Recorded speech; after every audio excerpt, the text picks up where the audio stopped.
안녕하십니까? 하루 20분 교회 증언 읽기 새벽기도 시간에 오늘도 어김없이 찾아오신 우리 믿음의 식구 여러분들을 예수님의 이름으로 환영합니다.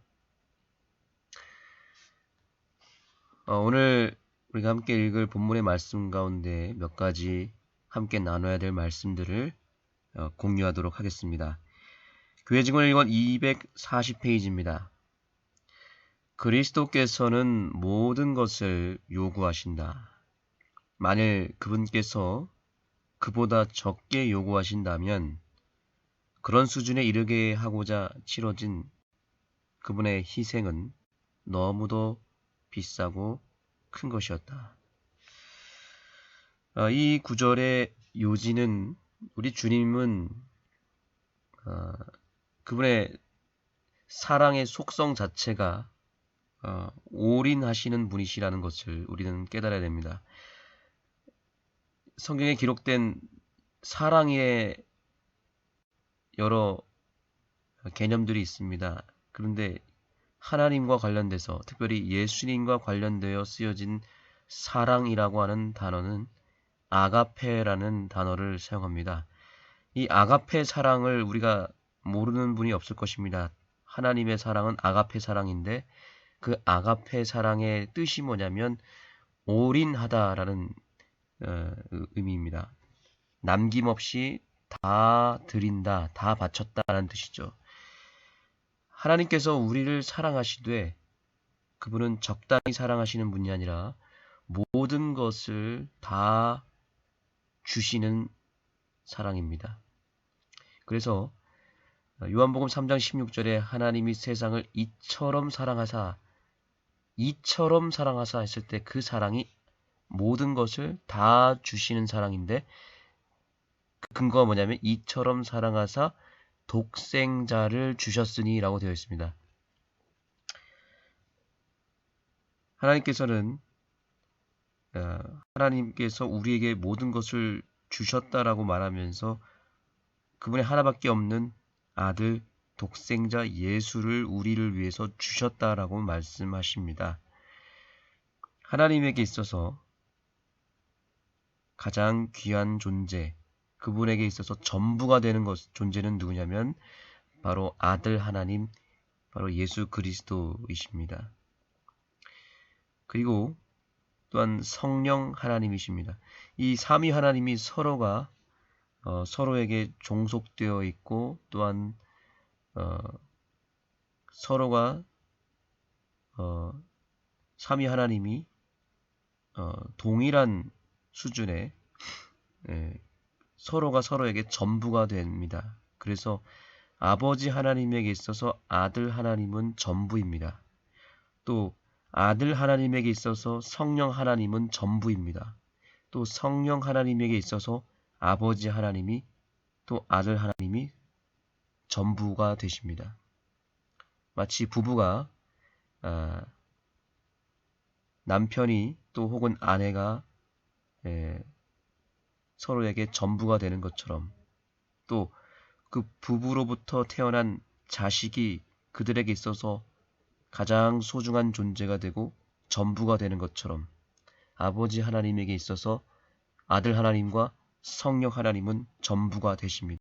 그런데 우리 아버지 하나님께서는 아들 하나님을 우리를 위해서 주셨고요. 십자가에서 희생을 치르시게 하셨고 그 십자가를 통해서 아들을 죽여가면서까지 우리를 사랑하셨고 그 아들의 모든 것을 우리에게 제공해 주셨습니다. 뿐만 아니라 그 아들 하나님 예수님이 십자가에서 죽으시고 부활 승천하신 이후에 또한 우리에게 누구를 보내주셨습니까? 성령 하나님을 보내주셨습니다. 다시 말하면 하나님은 우리를 사랑하시되 모든 것을 다 주시는 하나님이시다라고 볼 수 있는 것이죠. 그래서 하나님은 우리를 사랑하셨던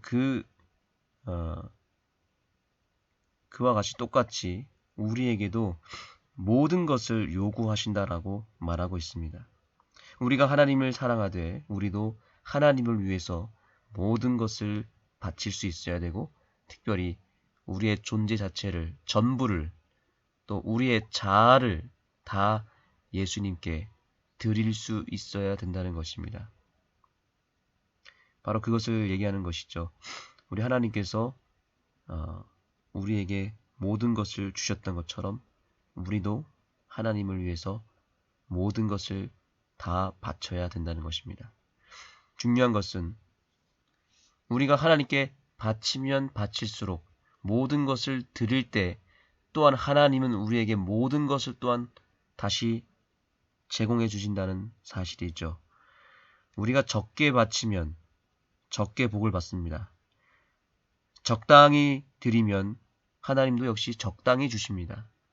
그러나 우리가 우리의 인생의 모든 것을 주님을 위해서 드린다면 하나님은 또한 우리에게 그분의 모든 것을 우리에게 주실 것입니다. 그것을 기억하시고 우리가 하나님께 드릴 수 있는 모든 것을 다 주님께 드리는 이 하루가 되었으면 좋겠습니다. 이것은 자아 부정의 길이다. 길이 너무 좁고 이 좁은 길에서 자아를 부정해야 할 일이 너무 많다고 생각되거든 모든 것을 버리는 것이 얼마나 힘든가 하는 말이 나오거든. 그리스도께서 나를 위하여 무엇을 버리셨는가라고 자문해보라. 이 질문은 우리가 자아 부정이라고 부를 수 있는 어떠한 것이라도 그 그늘 속에서 사라져 버리게 할 것이다. 하나님께서는 오늘도 이 기별의 말씀들을 통해서 본질적인 내용을 우리에게 언급하고 있습니다. 이 교회 증언뿐만 아니라 예언의 신 그리고 성경을 우리가 꾸준히 읽어나갈 때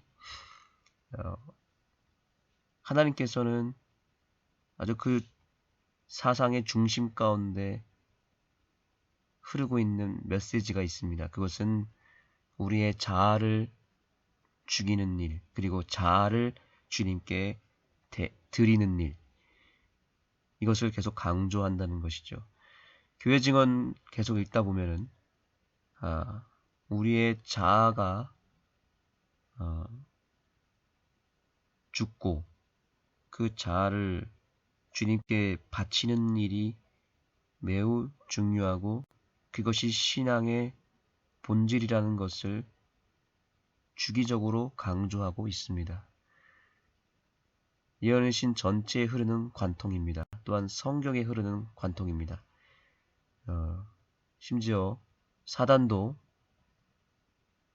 그의 자아를 버리지 아니하고 그 자아를 의지하고 자아를 높였기 때문에 그것이 교만 혹은 이기심으로 번져나갔고 그것이 죄가 되었고 그 자아를 부정하지 않고 오히려 자아를 의지하고 자기 자아를 높이는 순간 인류에 죄가 들어왔고 아니 그 전에 온 세상에 죄가 들어온 경로는 바로 자아를 신뢰했던 사단의 작은 죄에서 시작된 것입니다. 그것이 온 세상의 불행을 초래하게 된 근본 원인이었습니다. 사단은 지금까지도 그 자아를 버리지 못하고 있기 때문에 그가 신이 되었고 그가 사단이 되어버린 것입니다. 루스벨이 사단이 된 것은 자아를 버리지 않은 그 고집과 그 이기심과 그 교만 때문에 아직까지 루스벨이 사단이 된 것이죠. 그 사단의 길을 걸어가는 사람들, 사단의 자녀들, 마귀의 자식들이 돼버린 사람들은 여전히 사단처럼 자아 부정의 길을 걸어가지 않습니다. 끝까지 자기 자신의 생각과 자기 자아의 가치를 드높이며 자신의 계획, 자신의 생각, 또 자기의 고집을 절대로 놓지 않습니다. 가정의 불행은 어디서 옵니까? 상대방을 사랑하고 존중해야 되는데 가장 먼저 자기 자신을 사랑하고 자아를 버리지 않기 때문에 불행하게 된 것이죠. 교회의 불행은 어디서 오는 것입니까? 목회자나 또 지도자들이 혹은 교회의 유력한 누군가가 자기 자신의 고집을 끝까지 관철시키고 자기 자아를 버리지 않는 일로 인해서 찾아오지 않습니까? 오늘도 하나님은 증언의 말씀을 통해서 자아 부정의 길을 걸어가라고 말하고 있습니다. 이 길은 너무나 좁고 협착한 길입니다. 그러나 하나님께서도 예수 그리스도를 우리에게 바치심으로 말미암아 모든 것을 내려놓으셨던 분이십니다. 우리 예수님께서 이 땅에 사실 때에 철저하게 자아를 내려놓으셨습니다. 그리고 자기 뜻대로, 자기 생각대로 사는 것이 아니라 성령의 뜻대로, 하나님의 생각대로 살기 위하여 끊임없이 매일 매순간을 자아를 부정하고 새 마음과 새 영을 받아서 성령 충만함을 입은 상태로 하루를 시작했다는 사실입니다. 그분의 그러한 생애뿐만 아니라 결국 그분은 그분의 목숨까지도 버리셨습니다. 하늘의 밀알이 땅에 떨어져 죽지 아니하면 열매를 맺을 수 없다고 말하고 있죠. 신앙의 가장 본질은 결국 자기 자신을 죽이는 일입니다. 자아를 죽이고 내 안에서 내가 죽고 예수 그리스도가 사시고 내 생각이 죽고 성령의 생각이 들어오고 내 고집이 죽고 하나님의 뜻이 들어오는 그 놀라운 삶의 변화가 신앙의 진정한 길이라는 사실을 기억하시고 오늘도 이 아침에 여전히 내 자아를 사랑하고 내 고집을 붙잡고 내 생각을 고수하고 있는 나의 그 교만함과 나의 죄를 회개하고 하나님 앞에 모든 것을 내려놓는 이 아침이 되었으면 좋겠습니다.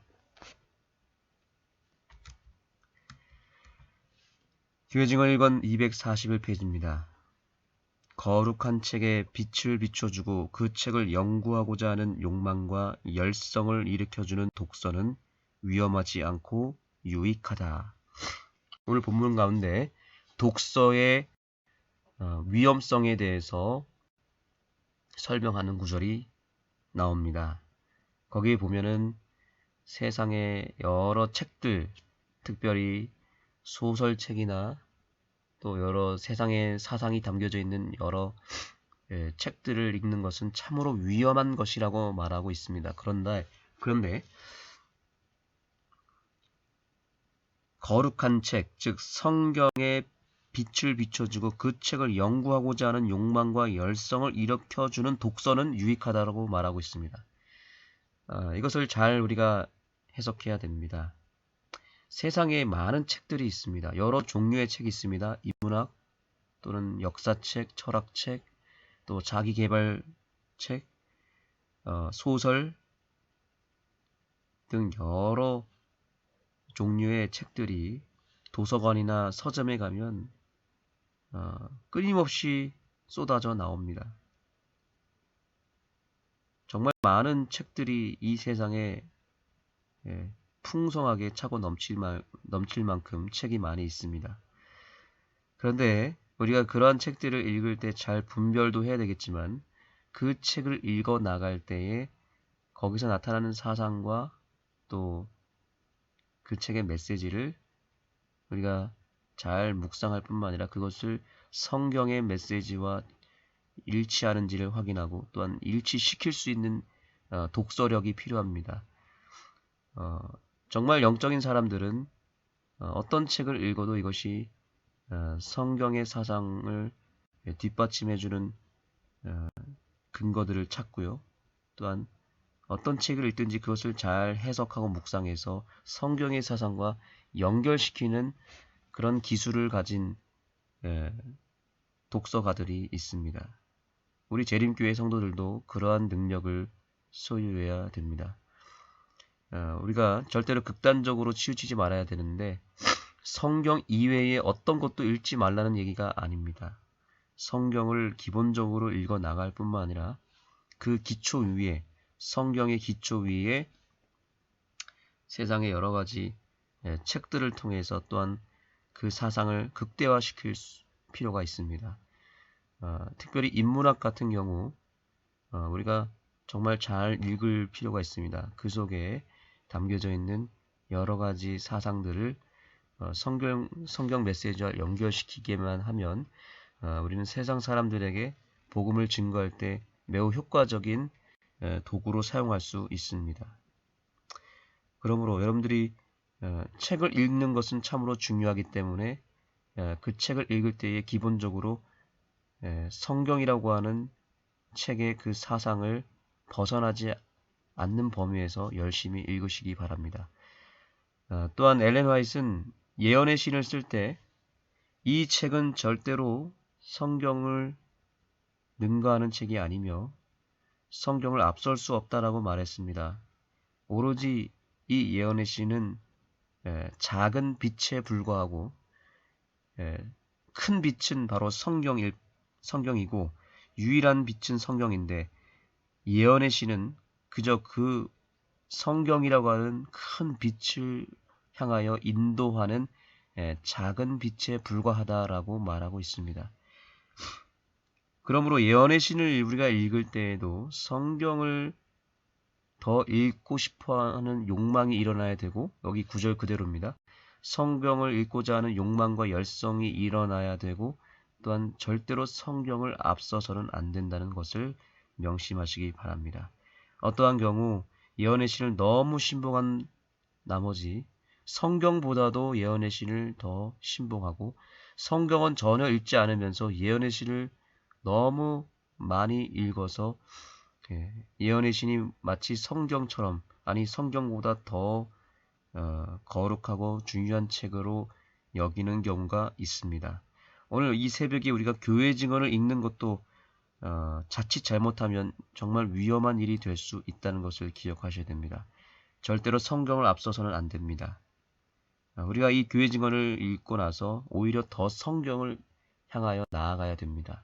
그래서 우리 아는 교회에서 작년에 진행했던 성경 일동학교 그 영상이 그대로 우리 교회 홈페이지에 있습니다. 반드시 여러분들이 성경을 먼저 읽으시고 혹은 성경을 다른 시간이라도 반드시 읽으시고 지금 이 교회 증언 읽기 운동에 참여하셔야 됩니다. 성경을 전혀 읽지 아니하고 이 시간에 참여하는 것은 원치 않습니다. 그것은 하나님의 뜻이 아니고 그것은 위험한 일이 될 수 있습니다. 절대로 예언의 신을 신봉해서는 안 됩니다. 성경을 오직 믿으시고 그 성경을 더 잘 읽고 이해하기 위하여 참고 정도 하기 위하여 교회 증언을 읽으셔야 되는 것입니다. 그러므로 오늘 이 기별을 잘 받아들이고 더욱 성경을 사랑하시고 성경을 가까이 하는 우리 믿음의 식구들이 되시길 바라고 그 성경을 더 잘 읽고 이해하기 위하여 교회 증언을 진지하게 읽는 주의 백성들이 되시기 바랍니다. 기도하시겠습니다. 하나님, 오늘 교회 증언 1권의 말씀들을 살펴볼 때 이 교회 증언의 말씀들을 통하여 우리가 성경을 향하여 더 가까이 나아가고 성경을 더 사랑하는 계기를 마련할 수 있도록 도와주시고 이 교회 증언을 통해서 우리가 더 예수님을 묵상하고 성경을 사랑하고 하나님의 그 아름다운 사랑을 더 깊이 깨달을 수 있는 귀한 통로로 삼아 주시옵소서.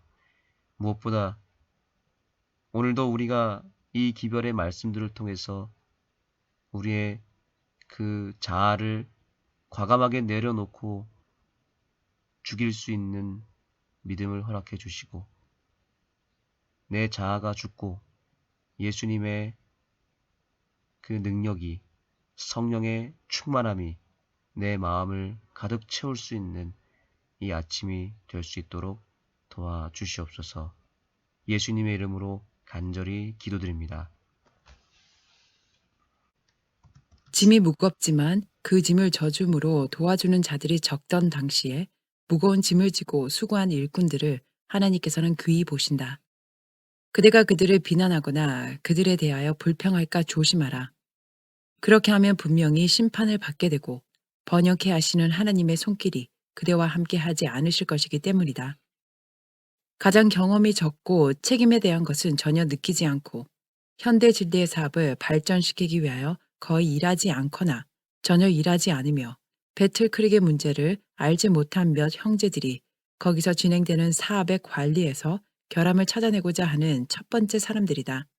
그리고 세속적 사업에서 질서를 지키지 않고 가정을 다스리지 못하는 자들은 하나님의 교회에 질서를 보장해주는 조직을 반대하는 자들이다. 그들이 세속적인 일에 훌륭한 취미를 나타내지 못하므로 교회에서 이루어지는 어떤 종류의 일에도 반대를 한다.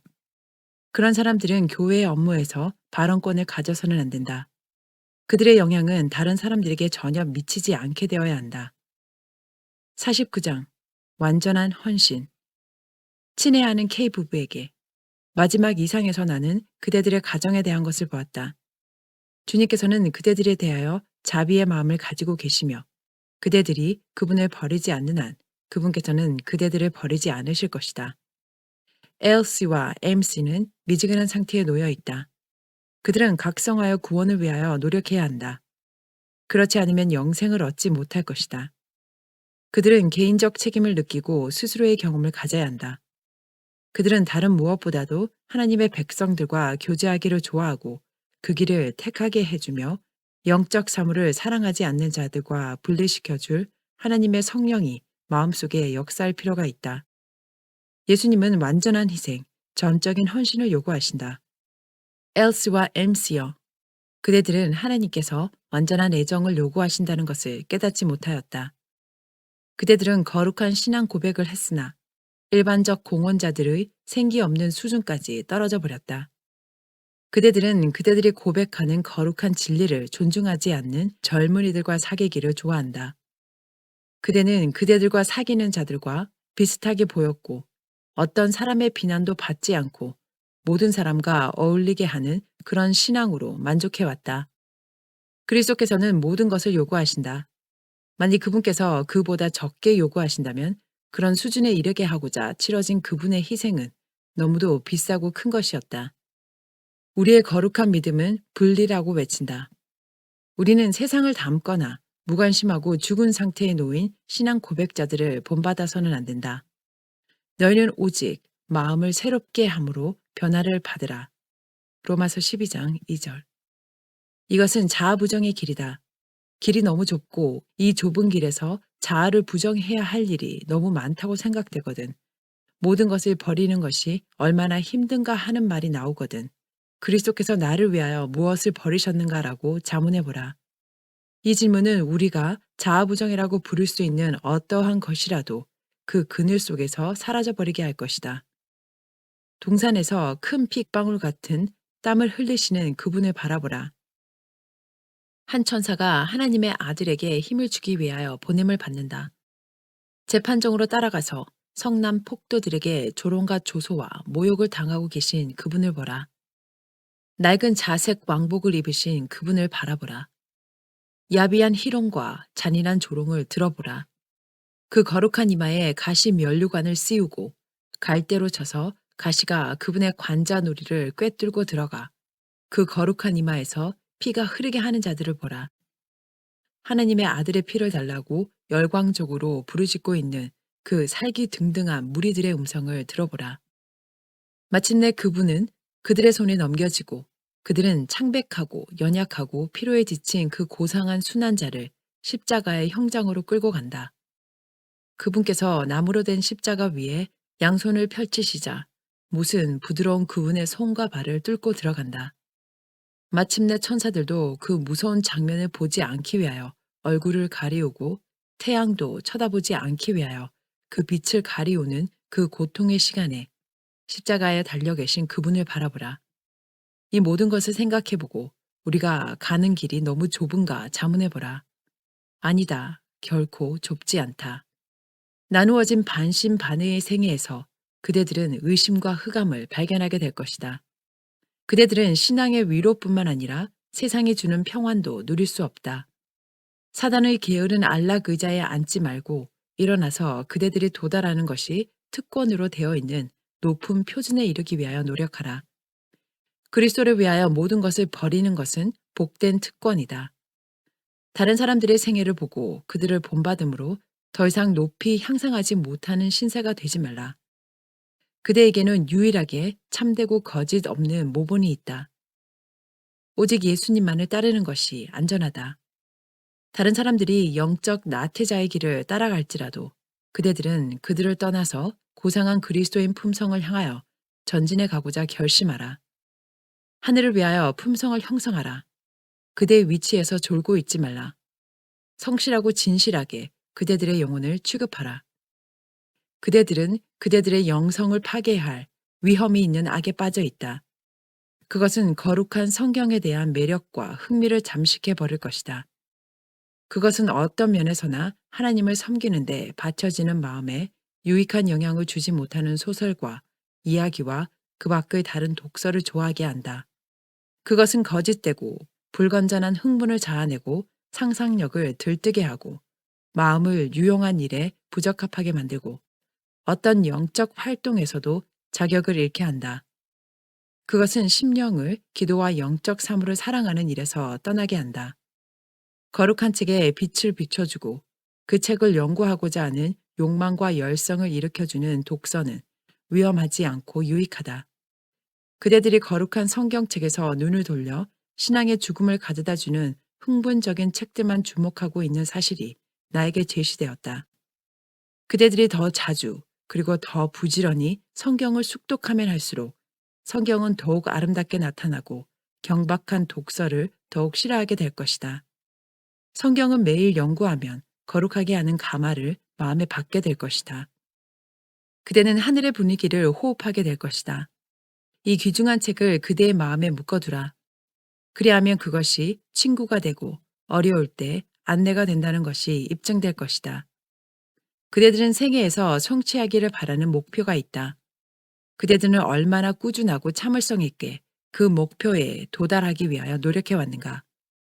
그대들은 기대가 실현되기까지 따지고 계산했다. 이제 그대들 앞에는 참을성 있고 꾸준하게 평생 동안 노력할 가치가 있는 목표가 있다. 그것은 그대들의 영혼의 구원, 곧 영생이다. 그리고 그것은 극기와 희생과 면밀한 연구를 요구한다.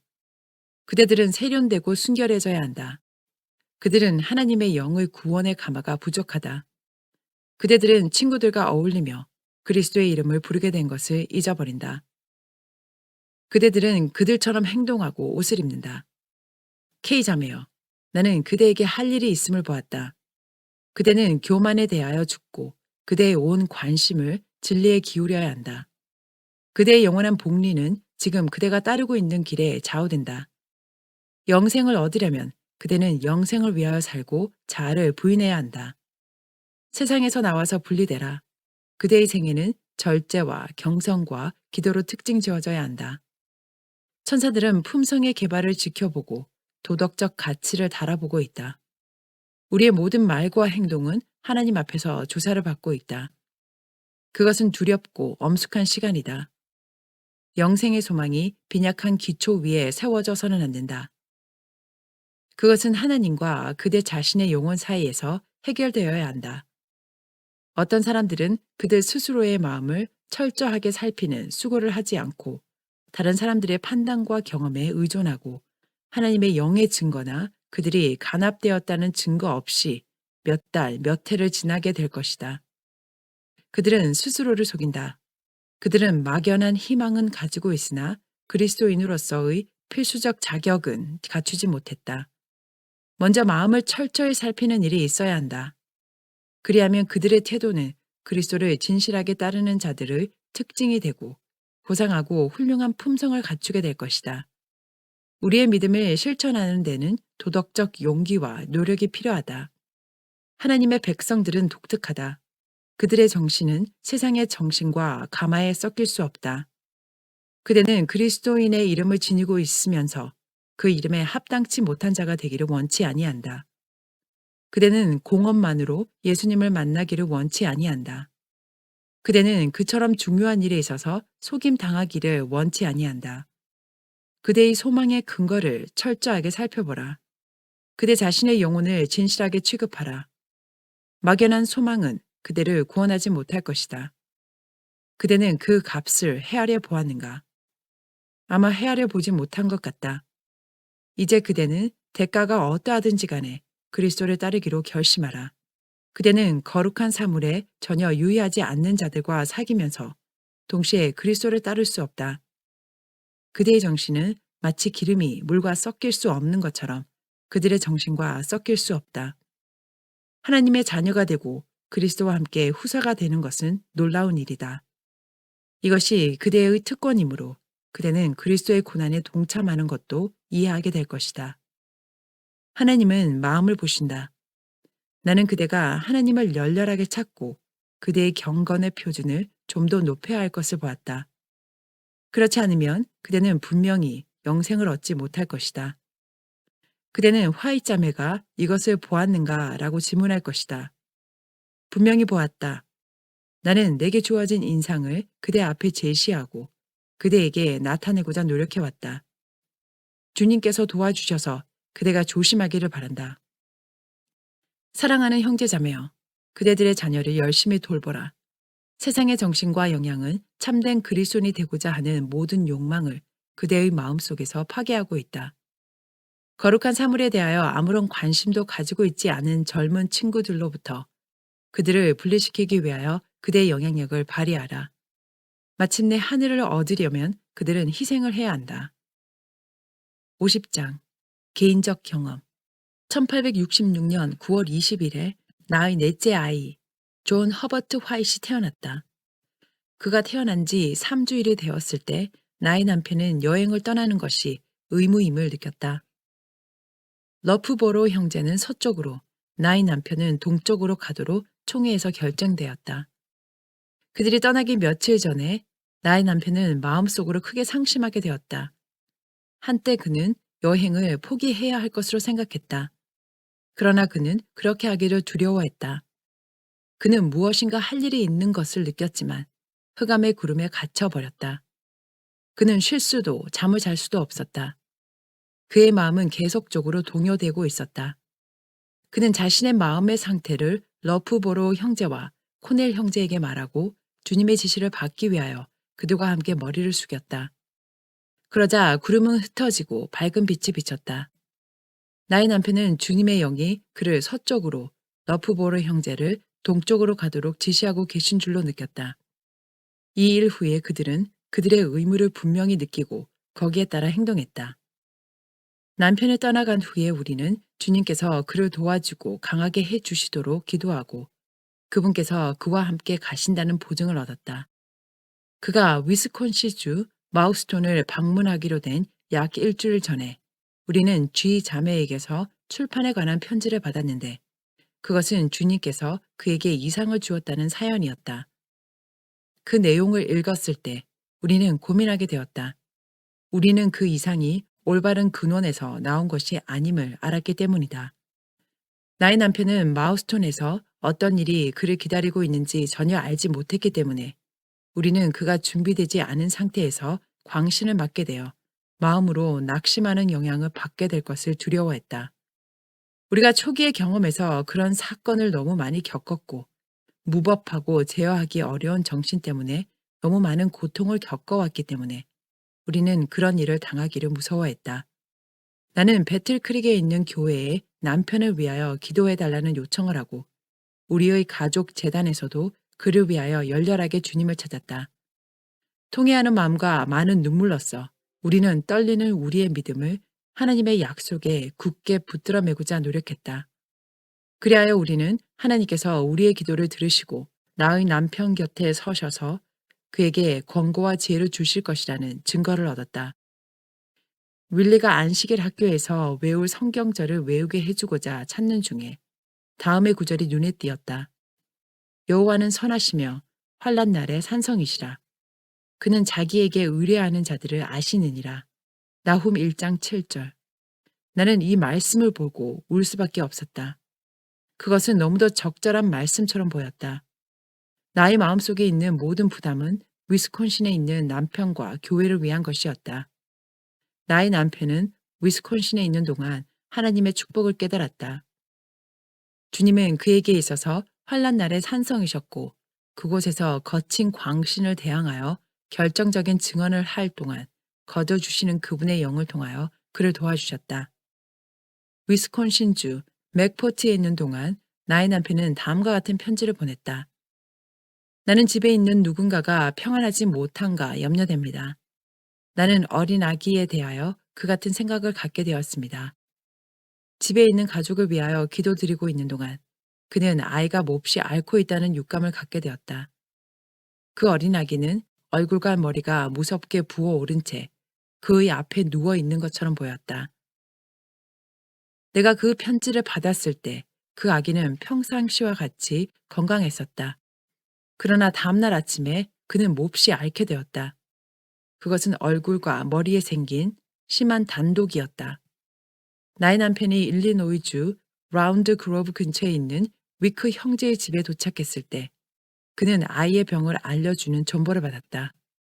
전보를 읽고 그는 참석한 사람들에게 주님께서 그 일을 견딜 수 있도록 그의 마음을 준비시켜 주셨으므로 그 소식을 듣고 놀라지 않았다고 말했으며 그들은 어린아이의 머리와 얼굴이 크게 영향을 받았다는 소식도 듣게 될 것이라고 말했다. 나의 사랑하는 아기는 매우 고통을 받았다. 24일 동안 밤낮으로 우리는 그를 염려스럽게 지켜보았다. 그리고 그를 회복시키기 위하여 온갖 수단을 다 쓰고 그의 사정을 주님께 열렬하게 아뢰었다. 그의 고통을 목격했을 때 나는 때때로 감정을 억제할 수 없었다. 나의 시간의 대부분은 눈물과 하나님께 드리는 겸손한 간구에 쓰여졌다. 그러나 우리의 하늘 아버지는 사랑하는 아이가 죽는 것을 합당히 여기셨다. 12월 14일에 그는 상태가 더욱 나빠졌다. 그리하여 나는 불려갔다. 그의 고통스러운 호흡을 듣게 되고 그의 맥박 없는 손목을 잡았을 때 나는 그가 틀림없이 죽을 줄 알았다. 싸늘한 죽음의 손길이 이미 그에게 뻗쳐 있었다. 그것은 나에게 있어서 고통스러운 시간이었다. 우리는 연약하고 숨찬 그의 호흡이 마침내 중단된 것을 보았다. 그러자 우리는 그의 고통이 끝난 데 대하여 감사하지 않을 수 없었다. 아이가 죽어갈 때 나는 울 수 없었다. 마음은 찢어지듯이 아팠지만 나는 울 수 없었다. 장례식에서 나는 기력을 잃어버렸다.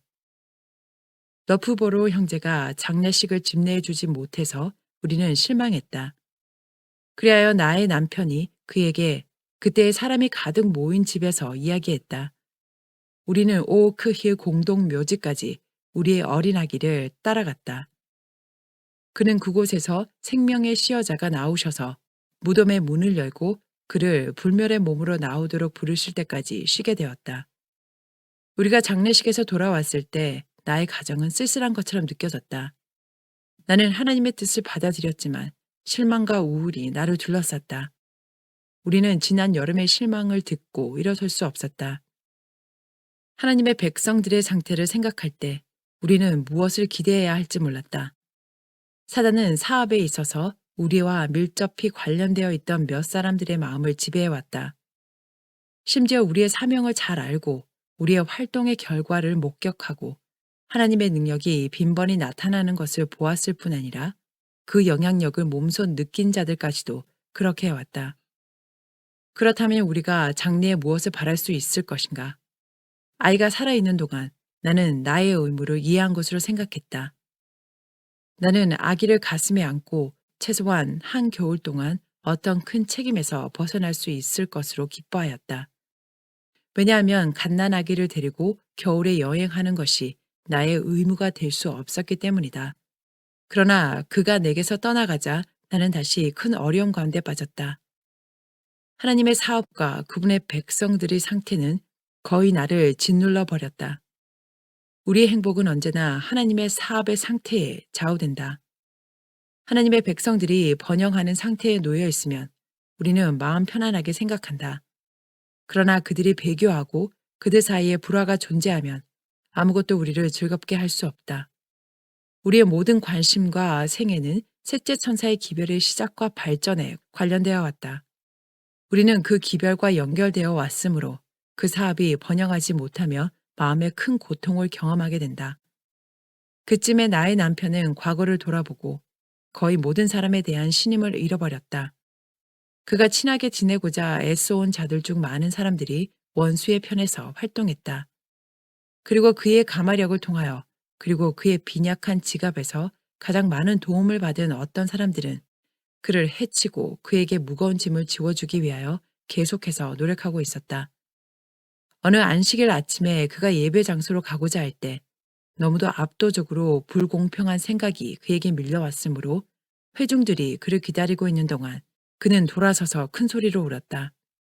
우리의 활동이 시작된 초기부터 우리는 분명하고 솔직한 증언을 하고 잘못을 책망하되 아끼지 말도록 부르심을 받았다. 그러나 우리의 증거를 반대하여 일어서고 따라다니면서 부드러운 것을 이야기하고 회치를 하고 에스겔 13장 11절 우리의 활동의 영향을 소멸시키는 길을 걸어온 자들이 언제나 존재했었다. 주님께서 우리를 제어하사 책망의 기별을 전하게 하실 때 사람들이 우리와 백성들 사이에 끼어들어 우리의 증언의 효력을 없애고자 한다. 나의 이상은 우리가 주님의 권고를 선포하는 일을 회피하지 말고 하나님의 백성들이 죄악 가운데서 자고 있으므로 그들을 각성시키는 위치에 서라는 취지로 주어졌다. 그러나 우리를 동정하는 사람들은 별로 없고 반면에 많은 사람들이 잘못을 저지른 자들과 책망을 받은 자들을 동정했다. 이와 같은 일이 우리를 짓눌렀으므로 우리는 교회에서 증거할 증언이 없다고 생각했다. 우리는 신임할 사람이 누구인지 알지 못했다. 이 모든 것이 우리를 강요했으므로 우리 속에서 희망이 사라졌다. 우리는 밤중쯤 되어 쉬기 위하여 물러갔지만 나는 잠을 잘 수가 없었다. 심한 고통이 마음속에 있었으며 나는 고통에서 벗어날 수 없었고 수없이 여러 번 기진해졌다. 나의 남편은 아마돈, 켈로그, 시 스미스 형제들을 부르러 보냈다. 그들의 열렬한 기도는 응답되어 고통에서 벗어났다. 그리하여 나는 이상을 보게 되었다. 그때 나는 우리에게 할 일이 있다는 것과 우리가 여전히 직설적이요 요점이 분명한 증언을 해야 한다는 것을 보았다. 또한 분명한 증언을 방해하는 사람들이 내 앞에 제시되었다. 나는 그들의 가르침의 영향이 하나님의 백성들에게 미치고 있는 것을 보았다. 이 한 곳에 있는 백성들의 상태가 또한 내 앞에 제시되었다. 그들은 진리의 이론을 가지고 있지만 진리로 말미암아 거룩함을 입지는 않았다. 나는 기별을 전하는 자들이 새로운 지역에 들어갈 때 그들이 분명하고 명백한 증언을 하지 않을 것 같으면 그들의 활동은 잃어버린 바 되는 것보다 더 나쁘다는 것을 보았다. 그들은 그리스도의 교회와 형식적이요 죽은 믿음의 공헌자들과를 구별해야 한다. 이런 점에서 이 한 곳에는 실패가 있었다. 앤 목사는 감정을 상할까 두려워하고 우리의 믿음의 특성이 드러날까 무서워했다. 사람들에게 맞추기 위하여 표준이 낮추어졌다. 우리가 참으로 중요한 진리를 가지고 있는 것과 그들의 영원한 복리가 그들이 거기서 한 결정에 좌우된다는 사실이 그들에게 강조되어야 했다. 그리고 진리로 말미암아 거룩함을 입기 위하여 그들은 우상을 버리고 죄를 고백하고 회개에 합당한 열매를 맺어야 할 것이었다. 셋째 천사의 기별을 증거하는 엄숙한 사업에 종사하는 자들은 확고하게 움직이고 하나님의 영과 능력으로 두려움 없이 진리를 전하고 진리가 앞을 헤치고 나아가게 해야 했다. 그들은 진리의 표준을 높이고 사람들에게 그 표준에 도달하도록 권유해야 한다. 흑암과 죄악의 상태에 놓여 있는 사람들에게 맞추기 위하여 진리의 표준은 너무도 빈번히 낮아졌다. 그러나 그들을 결정하게 해줄 수 있는 것은 분명한 증거이다. 평화로운 증언은 이 일을 하지 못할 것이다. 사람들은 인기 있는 강단에서 이 같은 종류의 가르침을 들을 특권을 가지고 있다. 그러나 그리스도의 오심을 위하여 백성들을 각성시키고 준비시켜주는 엄숙하고 두려운 기별을 전하도록 하나님께로부터 위탁받은 종들은 분명하고 명백한 증언을 해야 한다. 우리의 진리는 마치 하늘이 땅보다 높은 것처럼 이름만의 공언자들이 가진 진리보다 훨씬 더 엄숙하다.